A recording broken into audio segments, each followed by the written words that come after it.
Good morning. Hey, the Conqueror here. We're going to continue reading A Princess of Mars by Edgar Rice Burroughs. Please like and share this video if you enjoy it. Chapter 2. The Escape of the Dead. A sense of delicious dreaminess overcame me. My muscles relaxed, and I was on the point of giving way to my desire to sleep when the sound of approaching horses reached my ears. I attempted to spring to my feet, but was horrified to discover that my muscles refused to respond to my will. I was now thoroughly awake, but as unable to move a muscle as though I were turned to stone. It was then for the first time that I noticed a slight vapor filling the cave. It was extremely tenuous and only noticeable against the opening which led to daylight.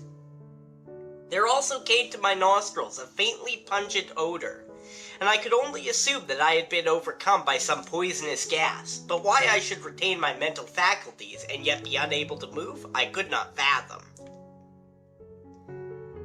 I lay facing the opening of the cave, and where I could see the short stretch of trail which lay between the cave and the turn of the cliff around which the trail led.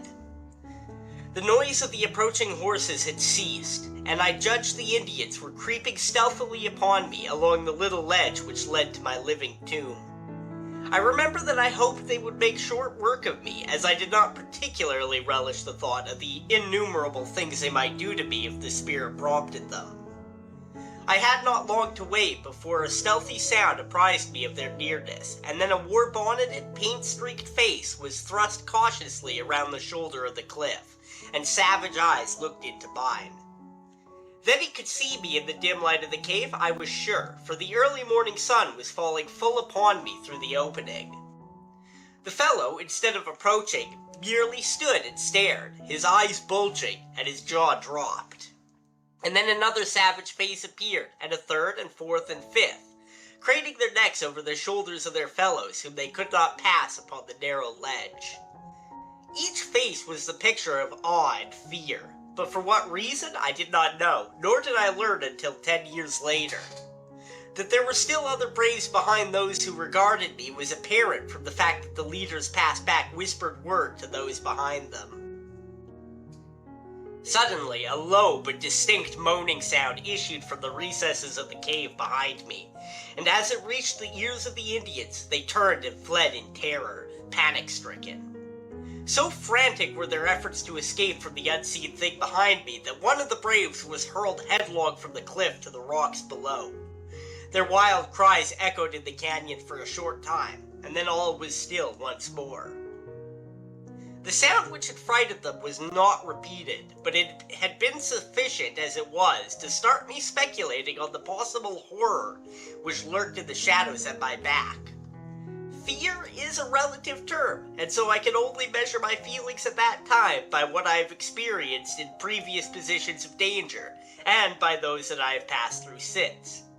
But I can say without shame that if the sensations I endured during the next few minutes were fear, then may God help the coward, for cowardice is of a surety its own punishment. To be held paralyzed with one's back towards some horrible and unknown danger, from the very sound of which the ferocious Apache warriors turn in wild stampede, as a flock of sheep would madly flee from a pack of wolves, seems to me the last word in fearsome predicaments for a man who had ever been used to fighting for his life with all the energy of a powerful physique. Several times I thought I heard faint sounds behind me, as of somebody moving cautiously, but eventually even these ceased, and I was left to the contemplation of my position without interruption.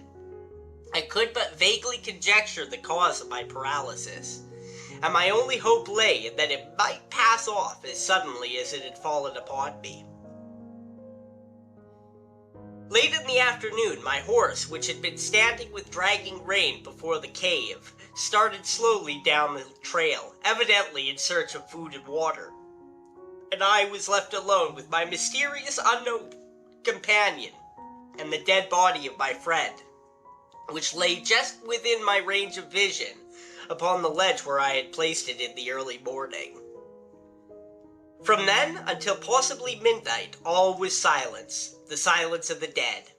Then suddenly the awful moan of the morning broke upon my startled ears, and there came again from the black shadows the sound of a moving thing, and a faint rustling as of dead leaves. The shock to my already overstrained nervous system was terrible in the extreme, and with a superhuman effort I strove to break my awful bonds. It was an effort of the mind, of the will, of the nerves, not muscular, for I could not move even so much as my little finger, but none the less mighty for all that. And then something gave. There was a momentary feeling of nausea, a sharp click as of the snapping of a steel wire, and I stood with my back against the wall of the cave, facing my unknown foe. And then the moonlight flooded the cave, and there before me lay my own body, as it had been lying all these hours, with the eyes staring toward the open ledge, and the hands resting limply upon the ground. I looked first at my lifeless clay there upon the floor of the cave, and then down at myself in utter bewilderment. For there I lay clothed, and yet here I stood but naked as to the minute of my birth.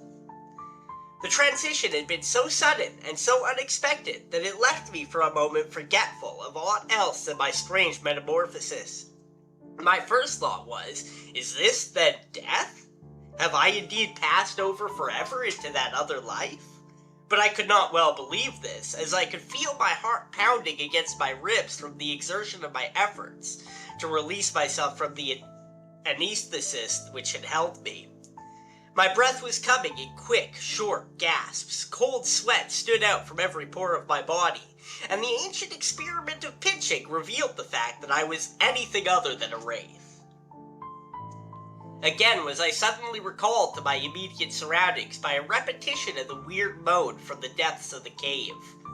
Naked and unarmed as I was, I had no desire to face the unseen thing which menaced me. My revolvers were strapped to my lifeless body, which for some unfathomable reason I could not bring myself to touch. My carbine was in its boot, strapped to my saddle, and as my horse had wandered off, I was left without means of defense. My only alternative seemed to lie in flight, and my decision was crystallized by a recurrence of the rustling sound from the thing, which now seemed, in the darkness of the cave and to my distorted imagination, to be creeping stealthily upon me. Unable any longer to resist the temptation to escape this horrible place, I leaped quickly through the opening into the starlight of a clear Arizona night. The crisp, fresh mountain air outside the cave acted as an immediate tonic, and I felt new life and new courage coursing through me. Pausing upon the brink of the ledge, I upbraided myself for what now seemed to me wholly unwarranted apprehension. I reasoned with myself that I had lain helpless for many hours within the cave, yet nothing had molested me, and my better judgment, when permitted the direction of clear and logical reasoning, convinced me that the sounds I had heard must have resulted from purely natural and harmless causes. Probably the conformation of the cave was such that a slight breeze had caused the sounds I heard. I decided to investigate, but first I lifted my head to fill my lungs with the pure, invigorating night air of the mountains. As I did so, I saw stretching far below me the beautiful vista of Rocky Gorge, and level, cacti-studded flat, wrought by the moonlight into a miracle of soft splendor and wondrous enchantment. Few Western wonders are more inspiring than the beauties of an Arizona moonlit landscape, the silvered mountains in the distance, the strange lights and shadows upon Hogback and Arroyo, and the grotesque details of the stiff yet beautiful cacti form a picture at once enchanting and inspiring, as though one were catching for the first time a glimpse of some dead and forgotten world, so different is it from the aspect of any other spot upon our earth. As I stood thus meditating, I turned my gaze from the landscape to the heavens, where the myriad stars formed a gorgeous and fitting canopy for the wonders of the earthly scene. My attention was quickly riveted by a large red star close to the distant horizon.